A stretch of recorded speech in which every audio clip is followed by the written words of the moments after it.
사실 어저께 저희 그 젤렌스키 부인 왔잖아요. 네. 지금 만나고 있을 것 같은데 아니 근데 무슨 관련된 속보가 안 나와요? 정부 초청이 아니라 무슨 언론사라는데 언론사에서 초청해가지고 왔대요. 근데 뭔지 모르겠어. 안 그럼 나와 잘. 와갖고 혼자서 뭐 인터뷰만 하고 가면 모르겠는데 내가 보기에는 자기 어떤 남편은 형태로든지 접촉을 할 것 같거든요. 독일 갔고 그거 보니까 와이프는 한국 보냈잖아요. 보도에는 젤렌스키 여사가 그 박진 외교부 장관을 만나고 그 다음에 그 누가 윤석열하고 통화를 할 거다. 제가 봤을 때는 그거예요. 그러는데 우크라이나도 실세가 누군지 알아. 그래서 와이프 보낸 거야. 젤렌스키 대통령은 독일 가서 올라프 숄츠 총리 만났거든요. 그래서 지원을 받아냈어요. 자, 내가 독일 간 동안 너는 한국 지금 대통령은 걔가 아니야. 그 와이프야. 명신이니까 네가 명신이 만나가지고 얘기해가지고 받아와라고 얘기했을 거라고. 천공이 그런 얘기를 했습니다. 영부인이 영부인들끼리 만나가지고 모임과 회의를 해가면서 우리나라 외교 정책이라든지 발전에 큰 영향력을 미칠 거다라는 얘기를 천공이 직접 했던 적이 있어요. 네. 결과적으로 이거는 천공 말을 들은 건희가 영부인만 따로 모신 거죠. 네. 근데 안 만나고 그냥 보낸다? 아이, 뭔 소리야. 그것은 아직 붓기가 안 빠져서 예? 사진빨이 안 나오지 예? 않는 이상 그냥 보낼 리가 없다고 나는 생각을 합니다. 아니, 그놈의 붓기는 왜 걸핏하면 부어요? 자꾸 건드리니까 아, 왜 그냥- 뭘 그렇게 건드릴 게 많아? 고개만 돌리면 안 이뻐 보이거든. 그러니까 뭔가 자꾸 고쳐야 될 부분이 스스로 보이거든요. 그런 애들은. 그래서 한 번 손대면 습관이에요. 결과적으로 어떤 만남을 통해서 뭘 얻어갔느냐는 젤렌스키 부인이 돌아가갖고 아마 언론에 대해서 투표를 할 겁니다. 우크라이나 측에서 빠방 하고 야 한국이 이거 줬지롱 이러고 얘기할 내가 거예요. 이런 거 받아왔지롱 라고 얘기를 할 것 같은데요. 그냥 뭐 인터뷰에서는 윤석열 부부가 우크라이나 방문을 하기를 기대한다. 가라. 제발 좀 가라. 어? 러시아가 가만히 있을까? 아니. 가기만 하면 툭 저기 그 방사능에 담궈버리게 한번 갔다 왔으면 좋겠어요. 근데 최근 들어 굉장히 무서운 사태가 하나 터진 겁니다. 우리 뉴스에는 잘 안 나가고 있는데 지금 우크라이나 안에 흐멜리츠키라고 하는 흐멜리츠키라고 하는 지역이 있어요. 그러니까 지금 있는 우크라이나 수도에서 한 300km 정도 떨어진 그 우크라이나 내륙에 있는 흐멜리츠크라고 하는 지역이 있는데 여기에 러시아가 일주일 전에 미사일로 해갖고 여기에다가 무기고를 폭발을 시켰습니다. 러시아가? 러시아가 흐멜리스크 무기고를 폭발을 시켰어요. 근데 이 폭발로 인해 갖고 러시아 전체가 우크라이나 전체가 지금 난리가 났습니다. 왜냐면 거기에 영국군이 영국군이 제공했던 열화 우라늄 포탄이 거기에 적재가 돼 있었던 거죠. 즉 우라늄 폭탄들이 미사일 공격에 의해서 폭발을 하면서 거의 핵폭발 수준의 일종의 거대 폭발이 일어났는데 이게 핵폭발 자체에서 끝난 게 아니고 그 안에서 감마선이 어마어마하게 방출되기 시작하면서 주변 우크라이나 지역뿐만 아니라 그 폭발 지역의 서방 쪽으로 이 구름들이 흘러가고 있는 거예요. 지금 키예프하고 유럽 북부 쪽으로 감마선이 계속해서 확산되고 있는 핵 오염 사태가 지금 일어났다는 겁니다.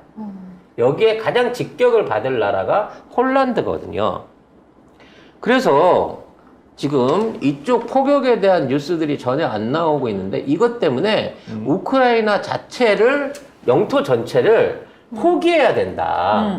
지금 현재 핵 방사능으로 인해서 제대로 된 그 방제를 할 수 없는 입장이라서 사실상 전쟁을 하고 싶어도 못 하게 되는 거예요. 제가 이거 관련해가지고 열화 우라늄탄 방사능 오염 진실 공방이라고 해가지고 기사가 나오긴 했어요. 우크라이나 서부 도시 최근 기사는 네. 없는 것 같은데. 흐멜리츠키에서 러시아군 드론 공습으로 군 탄약고가 폭발해 거대한 버섯구름이 피어오르고 있다라면서 화면까지 지금 다 나오고 있거든요. 근데 네. 이 기사들이 필터링이 돼서 그런지 어쩐지 거의 나오고 있진 않아요. 근데 이제 버섯구름이 나온다고 하는 거는 거의 핵에 비준한 폭발이 있었다는 거고, 무서운데? 이 폭발을 통해서 감마선이 배출이 되면서 이것들이 우크라이나 전역과 북서부 유럽으로 흘러나가고 있는 상황이라는 거죠. 이거는 9월 달에 기사가 하나 있긴 아니, 있었는데. 일주일도 안 됐어요. 이 그래요? 폭격이 일어난 지.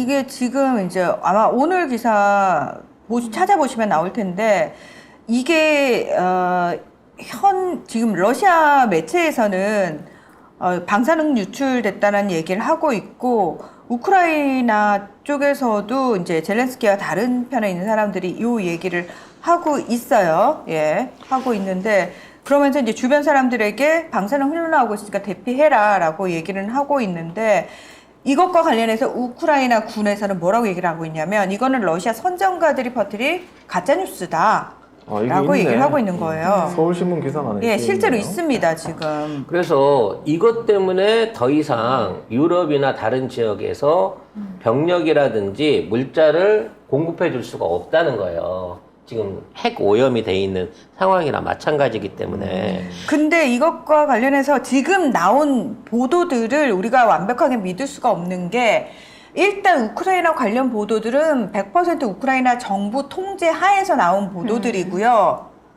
그리고 서방 국가의 방향에 맞는 보도들만 나오고 있기 때문에 이 보도 내에서는 뭐라고 얘기를 하냐면, 이거 감마선량 측정해 봤더니 뭐 정상적으로 존재하는 수치야. 그러면서 기사 내에서도 참고로 서울 시내 평균 방사선량은 그것보다 더 높다라는 얘기까지 나오고 있거든요. 그래서 사태 상황이 어떻게 흘러가는지 좀 지나면 알겠죠. 왜냐하면 피폭 관련된 내용이 나오게 되면 우크라이나가 아무리 막으려고 하더라도 주변 국가에서 자기네한테까지 날라오는 거기 때문에 자국 국민들한테 경고를 안 할 수 없을 거기 때문에 아마 일주일 안에 이와 관련된 내용의 진실이 판명될 겁니다만 정말 번거롭게도 부인이 여기 와 있잖아요. 이거 터지고 나서 여기 와 있단 말이야. 지금 한참 이 구름이 가야 될 때 부인이 여기 와 있는 이유, 얘네들이 해외로 도피한 이유, 그리고 우리나라에 와서 혹시라도 제염이라든지 방제에 필요한 장비나 인력, 시설들을 요구했다라는 뉴스가 따라오게 되면 이게 사실일 가능성이 높다는 거예요. 지금 이 열화 우라늄이 왜 이제 무섭냐면은, 이게 무거운 중금속이기 때문에 화학적 독성이 상당히 강하다고 합니다. 네. 그래서 토양이나 지하수 오염은 뭐 당연히 된 거고요. 그다음에 왜 걸푸전 증후군의 원인이 열화 우라늄탄이다라는 얘기가 나올 정도로 이게 상당히 유해하다라고 이야기를 합니다. 그렇지만 미국은 무슨 얘기야, 재래식 폭탄 정도밖에 피해가 없어, 그 정도 수준이야라고 축소를 하고 있지만 실질적으로는 그렇지 않다라는 얘기가 영국 BBC를 통해서도 계속 나오고 있습니다. 그러니까 지네 나라 아니니까 그렇게 말할 수 있는 거예요. 열화 우라늄탄은 그 탄두 부분에 우라늄을 넣어가지고 사실상 소형의 핵폭발을 일으켜갖고 그렇죠. 탄두의 관통력을 높이는 탄 목적으로 개발이 됐거든요. 왜냐하면은 그 장갑차나 전차는 웬만해서는 뚫리지를 않으니까 그걸 뚫기 위해서 이 탄을 사용을 한다라고 얘기를 하거든요. 그렇죠. 그러면 과연 이게 드론 공격으로 인한 폭발로 인해갖고 이런 핵폭탄에 가까운 만큼의 드론은 폭발이 있고 안 돼. 일어날 수 있다 그러면 이게 이거 안 드론의 돼, 폭탄을 드론. 얼마를 심어서 이게 가능하겠냐고. 여기 건물이에요. 건물 이런데 건물에 지금 몇십 배야, 이거. 지금 근데 저는 이게 더 무서운 것 같아요. 사람들한테 사실 사실대로 얘기를 해가지고 빨리 대피를 시키거나 어떤 대비를 할 수 있는 걸 해줘야 되는, 기회를 줘야 되는데 그거 자체를 아예 주지 않는 겁니다. 그리고 여러분이 불꽃을 보시면 알지만 미사일이나 뭐가 날아와서 직격하는 장면들이 없어요. 2차 폭발이 일어나는데 불구하고. 그래서 이거는 내부적으로 여기에 폭탄이 있다는 걸 알고 있는 세력이 이 어떤 뭐 공작이라든지 폭파 작전에 의해서 이거를 한 게 아닌가라는 의심이 됩니다. 그리고 문제는 이 안에 열화 우라늄탄이 있었다는 것 자체가 비인도적인 거죠. 그렇죠. 참고로 뭐 사적으로 설명을 드리자면 우리나라에 포탄 55만 발 갔거든요. 네. 분명히 우리나라에 갔는데 우크라이나는 도착을 안 했어요. 그래서 알고 봤더니 미국이 이 포탄들을 이것은 이제 카더라 썰입니다. 이 포탄들을 주변국들 그러니까 포탄이 떨어져 버린 그 나토 회원국들 이쪽에 있는 미군 기지에 분산 그 배치를 했다. 그러니까 우크라이나는 안 주고 네. 빈 포만 있는 이 주변 나토 주둔해 있는 미군 기지에다가 우선적으로 보냈다라는 얘기가 있어요. 만일 이 55만 발이 어떠한 형태로든지 저런 무기고에 저런 식으로 보존이 돼 있었다 그러면 러시아에 의해서 공격받아가지고 작살났을지도 모르겠다는 생각을 해봅니다.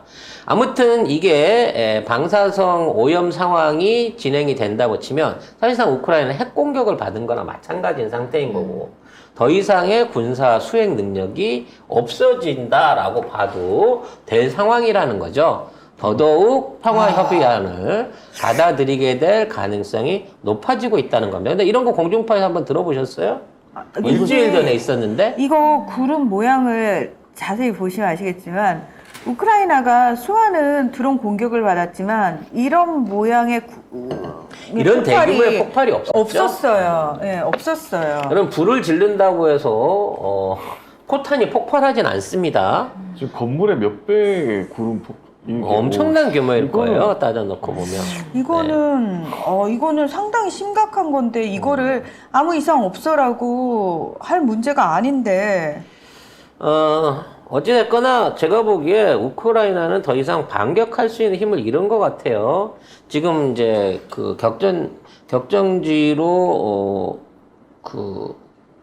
현재 그 마지막 고지전 같은 시가전을 벌이고 있는 무슨 바흐무트. 바흐무트 이름 너무 어려워. 바흐무트 시가전 안에서도 현재 90% 이상 러시아군이 장악을 했고 아파트 20동 남았대요. 지금 남은 게 저항군들이 지금 버티고 있는 게 그런 상황에서 이러한 대형 폭발 더군다나 방사성 오염 위협이 있는 대형 폭발이 일어났다라는 점 하에서 뭔가 평화협상에 나올 수밖에 없는 상황이 된 거고요. 이 폭발의 원인이 러시아가 공격을 했지만 영국이 제공한 열화 우라늄 탄이다라고 얘기하면 러시아를 비인도적으로 몰아갈 수 있는 명분도 없는 거예요. 이걸 어차피 갖고 와서 러시아한테 쐈으면 러시아가 피폭당할 상황이었잖아요. 그리고 거기에 열화 우라늄 탄이 있다는 거는 아무도 몰랐으니까. 아무튼 빨리 평화가 정착이 됐으면 좋겠습니다. 이 문제가 끝나야 동북아 문제 쪽으로 세계의 시선들이 몰려올 거고 지금 있는 지지부진한 한반도 문제에 대한 답들이 나오지 않을까라는 생각도 해봅니다. 자, 오늘 방송은 여기까지 정리하도록 하고요.